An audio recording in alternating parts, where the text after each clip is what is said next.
Welcome to part 4 of the ongoing series Unreleased 32X. I'm going to cover the rules, then jump right into it. The rules for inclusion are simple. There has to be some proof that the game was in development, be it an article in a magazine, a known copy of a prototype, a retail order sheet, an interview with a developer, etc. With that, let's get going. This is Retro Impressions, and we are looking at unreleased games for the 32X.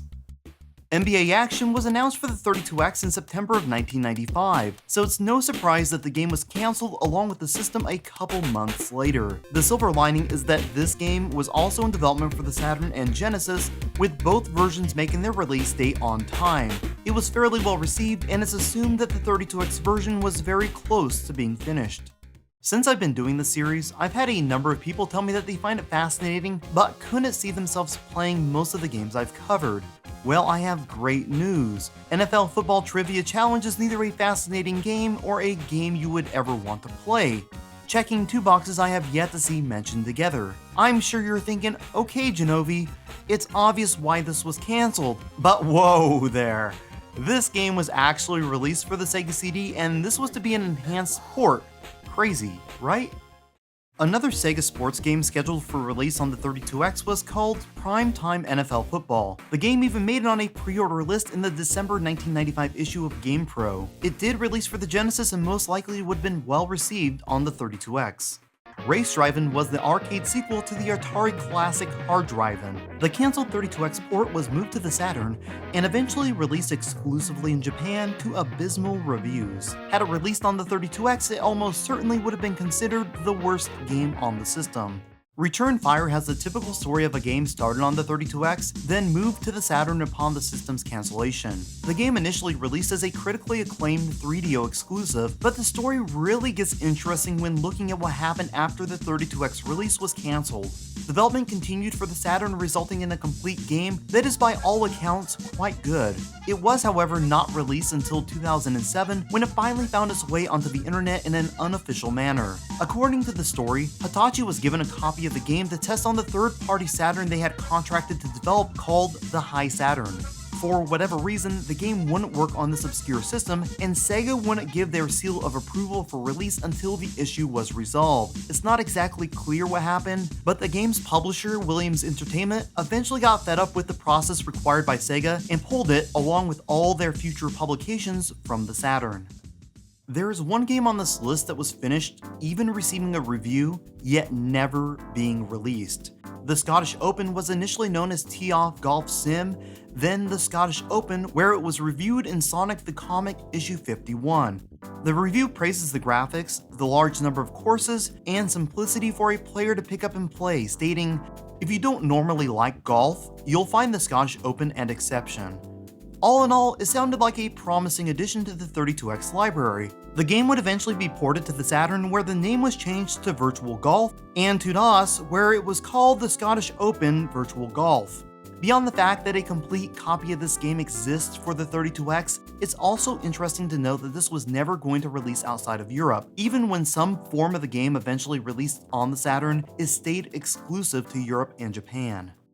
Shellshock started out as a game for the 32X. Development was far enough along that a preview copy was shown to gaming journalists during the summer of 1995. The game is a tank combat simulator comparable in gameplay to Metalhead, but without the mechs. The game also made use of hip-hop music for its soundtrack, a choice that wasn't well received at the time. Core eventually shifted development to the Saturn after Sega put the nail in the 32X coffin and released it there, on the PSX, and on PC.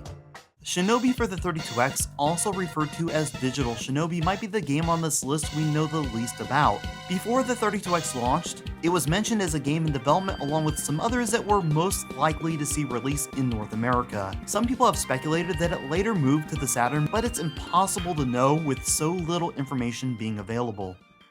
Sonic games and the 32X have always seemed to generate a fair amount of debate when discussing the two combined. Some people swear a game was in development that was a remaster of a Genesis release. Spoiler here, this isn't true.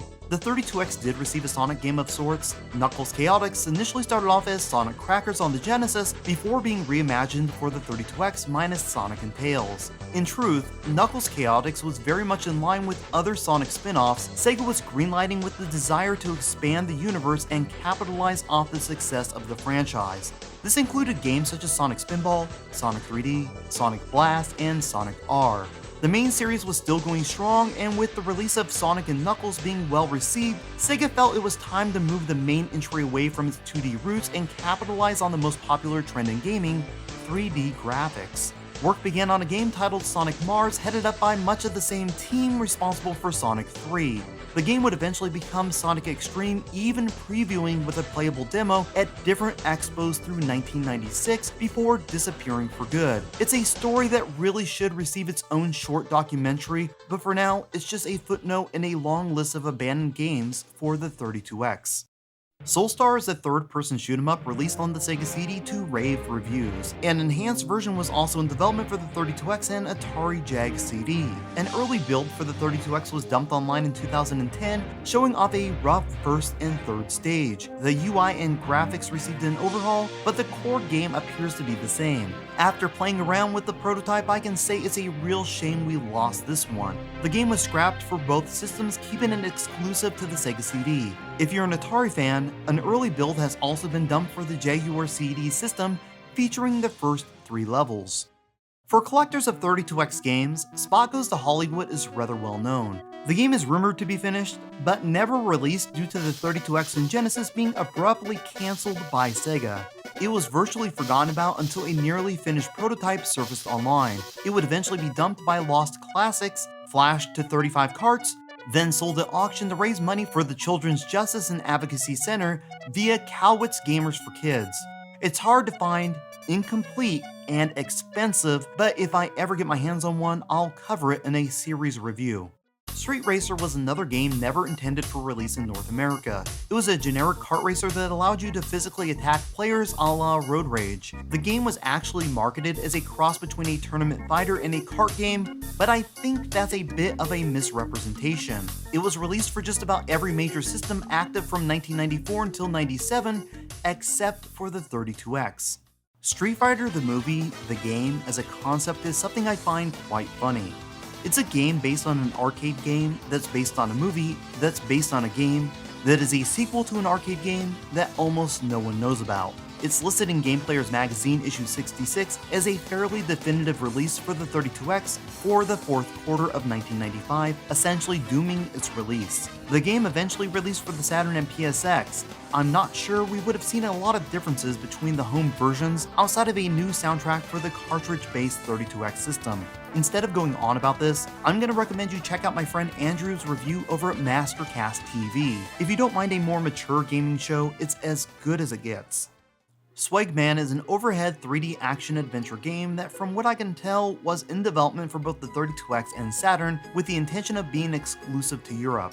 It would eventually release in 1997 for the Saturn with a limited North American release via the PSX. The game has hardly been covered, but opinions are fairly polarizing. The end result is a beautiful game that has held up extremely well over time, but has mostly been forgotten. That's it for now. I hope you've enjoyed this episode. Feel free to leave a positive or negative comment letting me know your thoughts. If you would like to chat or keep up to date on channel-related news, follow me on Twitter at Jenovi. And until next time, you've been watching Retro Impressions.